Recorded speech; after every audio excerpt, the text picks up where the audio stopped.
На окраине старого города Норвилла стоял огромный особняк, скрытый среди сосен и тумана. Когда-то здесь звучала музыка, смех и звон бокалов.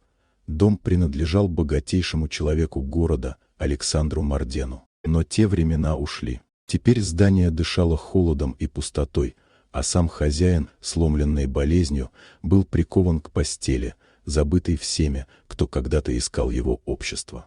Болезнь отняла у Александра силу и гордость. Раньше он был властным и уверенным, теперь лишь тенью самого себя. Родные не приезжали, друзья исчезли. В доме остались только наемные слуги, выполнявшие обязанности без души.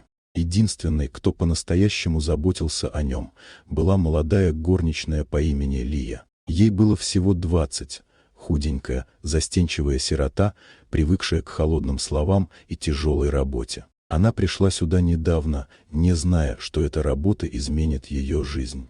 Когда Лия впервые увидела хозяина, ей стало страшно. В его взгляде было что-то ледяное. Но с каждым днем он все чаще задерживал на ней глаза, не как на слуге, а как на человеке.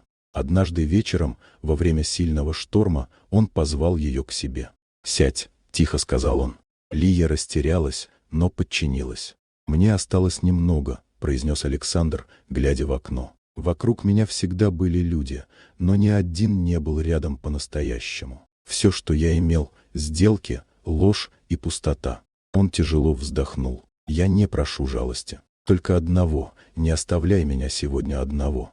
Лия смутилась, но в его глазах не было ни похоти, ни расчета, только отчаяние. Она увидела в нем не миллионера, а человека, который просто боится умереть в тишине. «Хорошо», — прошептала она, — «я останусь». Они сидели всю ночь. Он рассказывал ей о молодости, о любви, которую потерял ради денег, о друзьях, которых сам предал. Лия слушала, чувствуя, как рушится ее прежнее представление о нем.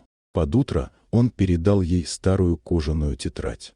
«Здесь вся моя жизнь, все, чего я стыдился, все, что хочу оставить настоящему человеку», — сказал он, — «тебе».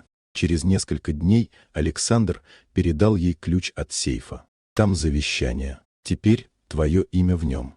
«Но я не могу», — прошептала она. «Можешь», — ответил он. «Ты единственная, кто пришел не ради выгоды». Спустя неделю его состояние ухудшилось. В последнюю ночь он снова попросил Лию остаться. «Я ухожу», — сказал он, — «но теперь не один. Ты подарила мне не жизнь, а смысл».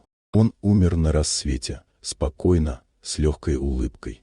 А когда открыли сейф, весь дом застыл. В завещании все наследие было переписано на имя простой горничной, Лии. Его родственники кричали, обвиняли, требовали отмены. Но адвокат только развел руками, все оформлено по закону. Лия стояла у окна, сжимая в руках ту самую тетрадь. Теперь весь этот дом принадлежал ей. Но важнее было другое. Впервые в жизни кто-то увидел в ней не служанку, а человека.